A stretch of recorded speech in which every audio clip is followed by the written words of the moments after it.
right now and press the bell icon. Never miss an update. Hello दोस्तों, स्वागत है आपका मेरे यूट्यूब चैनल स्टडी प्लस में। और आज आपके बीच में मैं लेके आया हूँ उत्तराखंड एमसीक्यू पार्ट 6। इसमें हम बात करेंगे 50 प्रश्न की। और इससे पहले हम यहाँ पर पार्ट 5 अपलोड कर चुके हैं और 5 पार्ट्स हमने टोटल अपलोड किए हैं। तो उन पार्ट्स को देखने के लिए आप डिस्क्रिप्शन में उनका लिंक दिया है, वहाँ से भी उन्हें देख सकते हैं अगर आप पहली बार वीडियो को देख रहे हैं तो।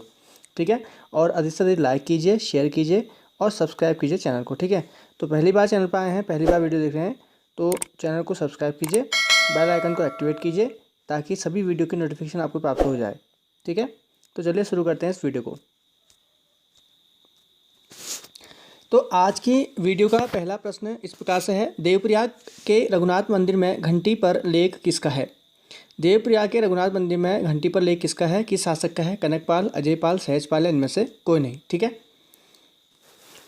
क्या होगा इसका आंसर? तो इसका सही आंसर हो जाएगा सी, सहजपाल का। ठीक है, तो देवप्रयाग का रघुनाथ मंदिर में जो घंटी है, घंटी पर लेख जो प्राप्त हुआ सहजपाल का प्राप्त हुआ है। अगला है, राजदूत भेजने की प्रथा किस पवार राजा के समय से शुरू हुई है? यानी कि राजदूत सबसे पहले किस राजा ने शुरू किया? अजयपाल, सहजपाल, बलभद्र शाह या इनमें से कोई नहीं। ठीक है, तो इसका सही आंसर क्या होगा?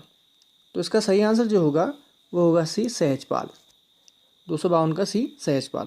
तो सहजपाल के समय में सबसे पहले राजदूत भेजने की प्रथा प्रारंभ हुई। हम कह सकते हैं कि इसके समय से सबसे पहले हमें जानकारी प्राप्त हो जाती है। अगला है 253 क्वेश्चन, ग्वालदम का युद्ध बलभद्र शाह और किसके बीच में हुआ?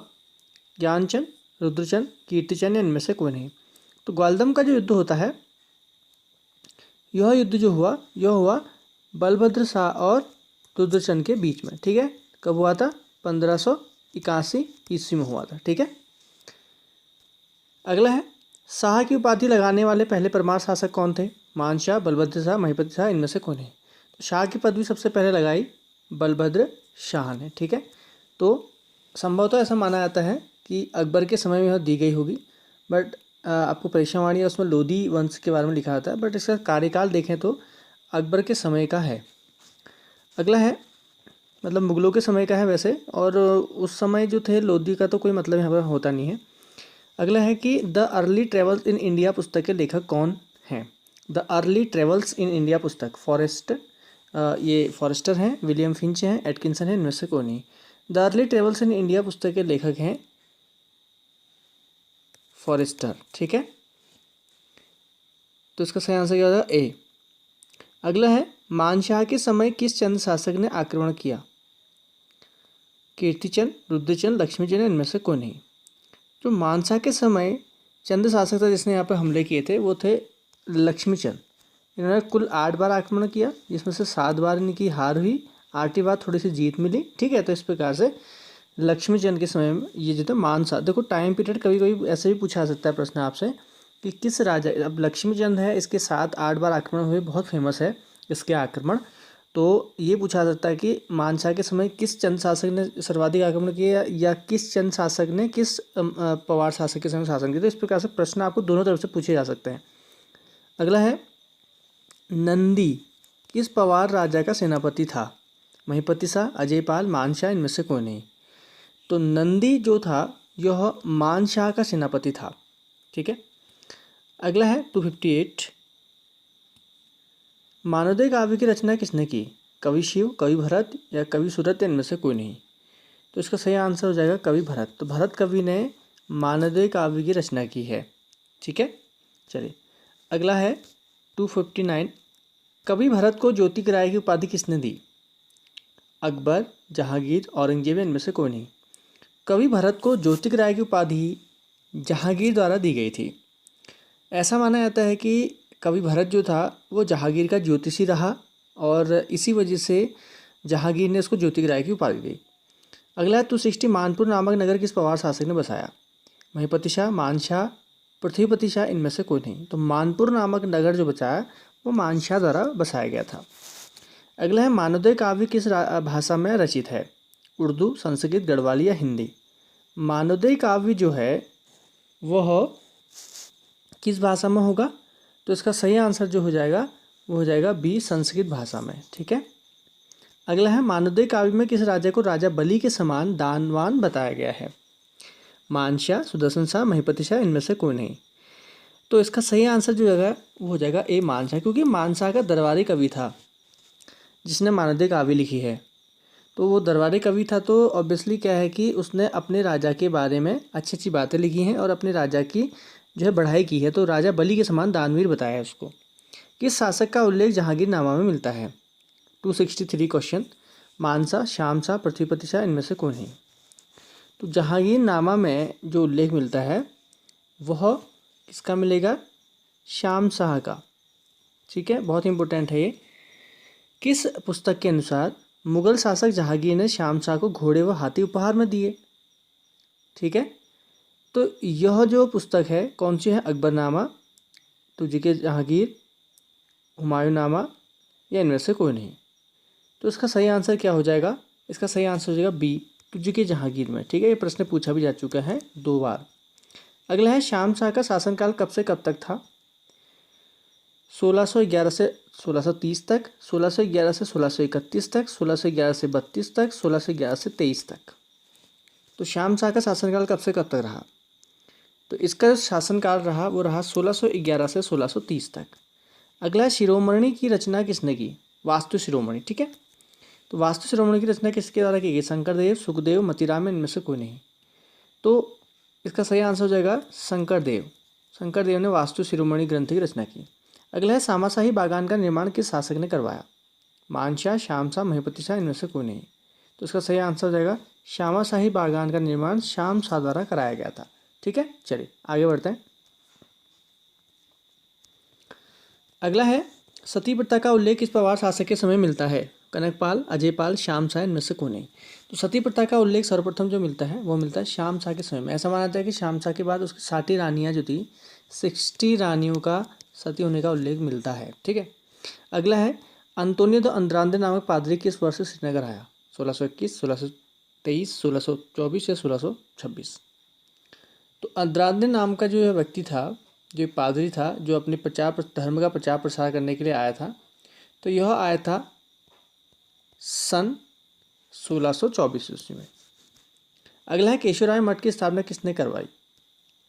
शामशाह, महिपति शाह, मानशाह, इनमें से कोई नहीं? तो केशवराय मठ की जो स्थापना हुई है, ठीक है, यह कराई गई है महिपति शाह द्वारा। केशवराय मठ का निर्माण कब किया गया? केशवराय मठ का निर्माण कब किया गया? 1622, 1623, 1624, 1625। तो इसका सही आंसर जो हो जाएगा 271 का सी।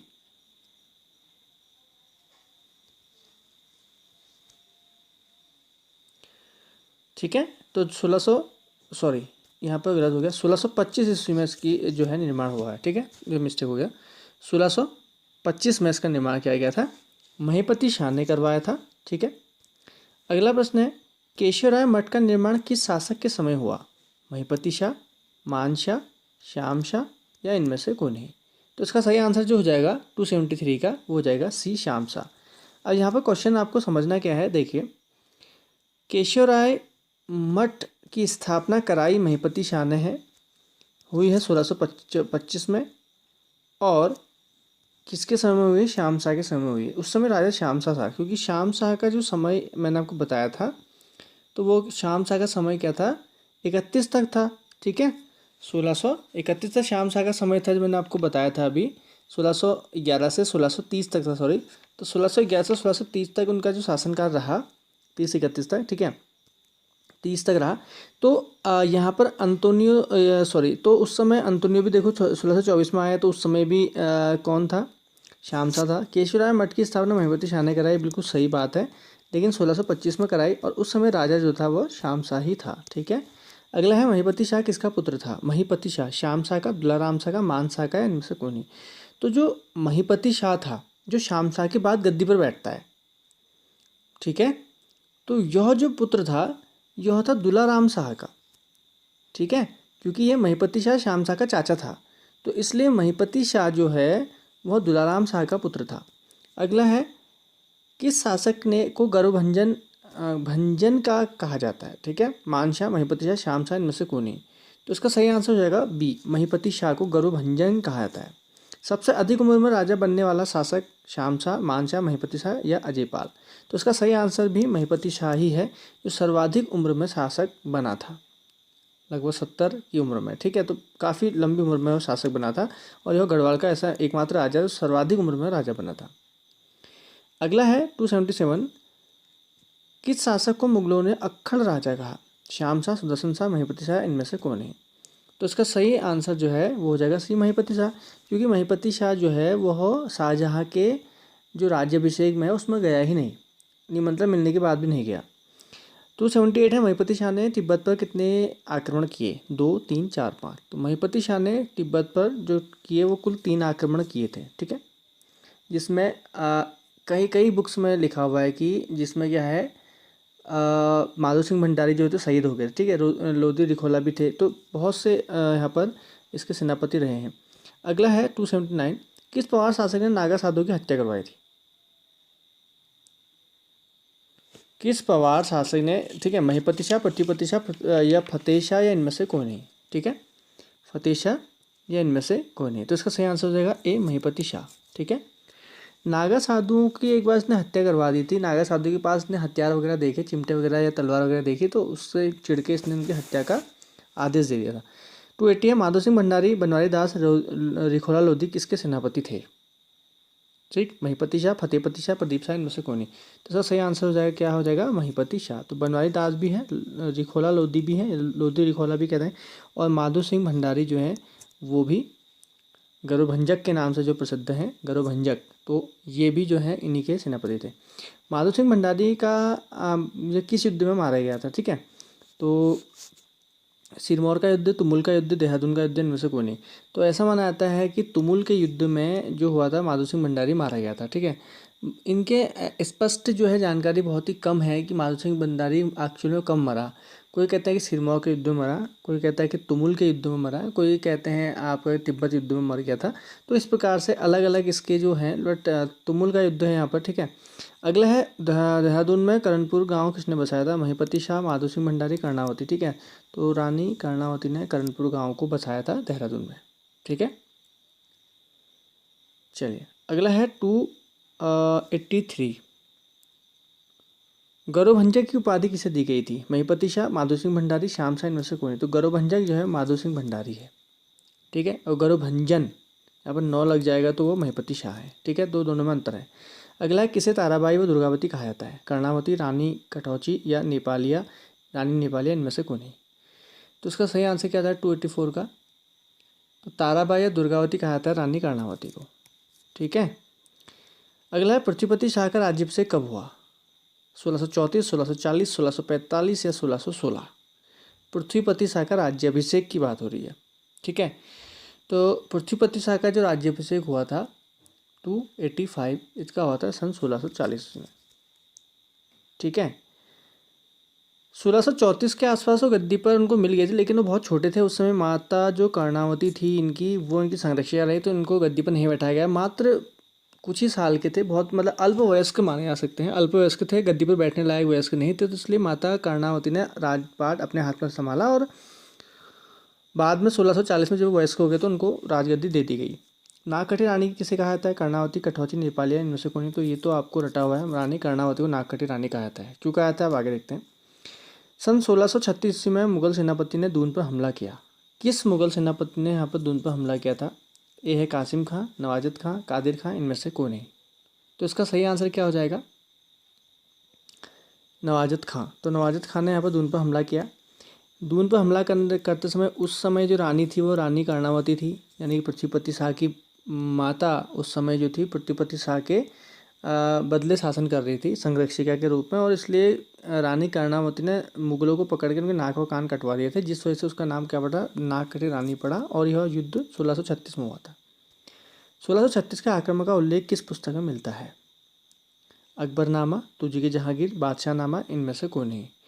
तो यह जो युद्ध हुआ था इसमें नागकटी रानी के नाम से फेमस रही रानी कर्णावती, तो इसका जो उल्लेख मिलता है यह मिलता है बादशाहनामा, एक पुस्तक है, उसमें इसका उल्लेख मिलता है कि मुगलों की किस प्रकार से शर्मनाक हार हुई। अगला है, कासिम खां के नेतृत्व में किस वर्ष मुगलों ने दून पर आक्रमण किया? 1353, 1656, 1658 इनमें से कोई नहीं। तो कासिम खां के नेतृत्व में जो हमला होता है दोबारा, वो होता है सन 1656 ईस्वी के आसपास।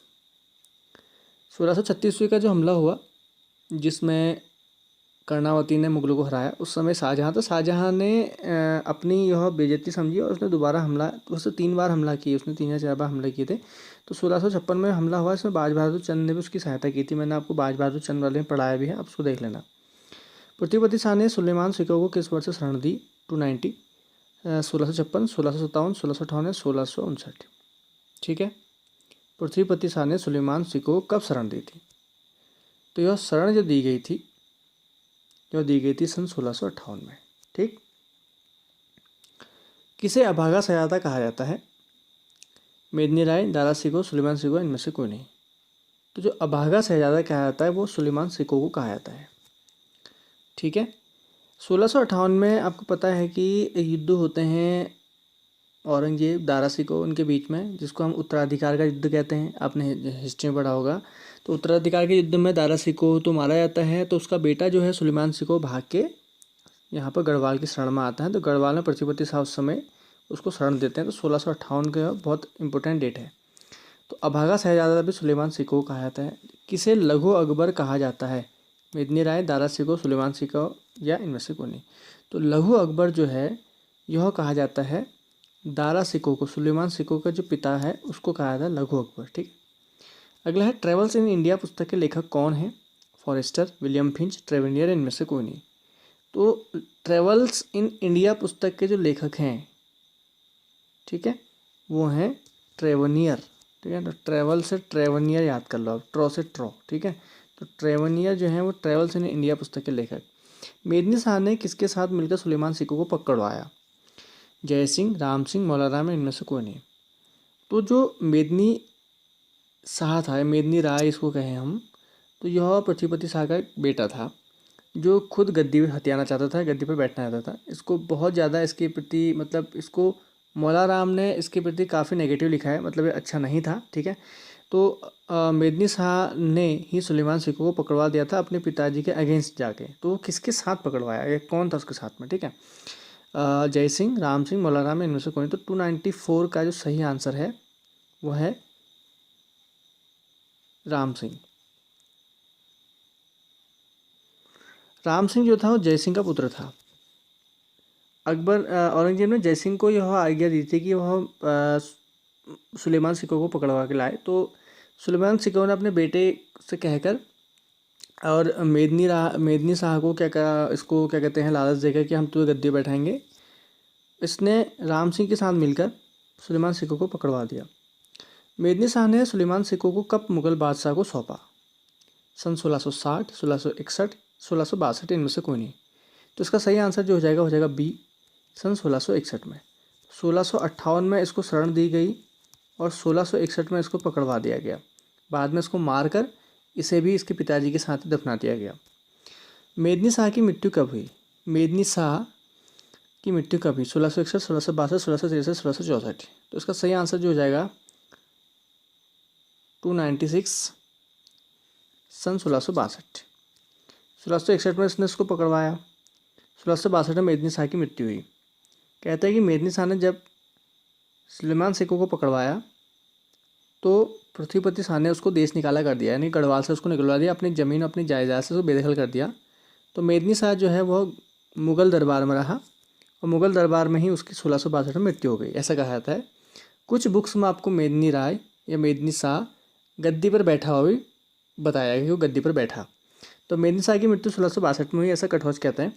तो 1662 में इनकी मृत्यु हुई मेदिनी शाह की। ठीक है, तो यह खबर खुद औरंगजेब ने लेटर लिख के पृथ्वीपति शाह को दी थी, ऐसा माना जाता है। हाटकोटी की संधि पृथ्वीपति शाह और किसके बीच हुई? मेदिनी राय, मानदाता प्रकाश, दीपचंद, इनमें से कोई नहीं।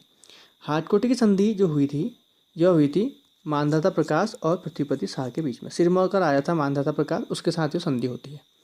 गढ़वाल का शिवाजी किसे कहा जाता है? पृथ्वीपति शाह, मानशाह, फतेहपति शाह या महिपति शाह? तो इसका सही आंसर हो जाएगा महिपति शाह। ठीक है, गढ़वाल का शिवाजी किसे कहेंगे हम? महिपति शाह को। ठीक है, अगला है भंगाणी का युद्ध गुरु गोविंद सिंह और फतेह शाह के बीच या फतेहपति शाह के बीच कब हुआ था? ये प्रश्न पूछा आ चुका है 2 बार। 18 सितंबर सन 1688, 18 सितंबर सन 1689, 18 सितंबर सन 1690 या इनमें से कोई नहीं। भंगाड़ी का युद्ध किसके बीच में हुआ था? ठीक है, और ये आपको पता है गुरु गोविंद सिंह और फतेह शाह के बीच में हुआ था। अब डेट आपको बतानी है कब हुआ था। ठीक है, तो इसका सही आंसर हो जाएगा ए, 18 सितंबर सन 1688 को युद्ध हुआ था। ठीक है, डेट भी पूछी जा चुकी है और ये प्रश्न कई बार पूछा जा चुका है। आज का अंतिम प्रश्न जो है 300, विचित्र नाटक पुस्तक की रचना किसने की? फतेह शाह, भरत कवि, गुरु अंगद या गोविंद सिंह? गुरु गोविंद सिंह मतलब। ठीक है, तो विचित्र नाटक जो है वह लिखा गया है गुरु गोविंद सिंह द्वारा। ठीक है, गुरु गोविंद सिंह द्वारा इसकी रचना की गई है। तो यह होती आज के प्रश्न जिसमें हमने 50 प्रश्न को डिस्कस किया। ठीक है, अगर वीडियो आपको अच्छी लगे हो या आपको कुछ नए प्रश्न यहाँ पर देखने को मिले हो तो उसको लाइक कीजिएगा, शेयर कीजिए अपने ग्रुप में अपने दोस्तों के साथ। ठीक है, मिलते हैं नेक्स्ट वीडियो में।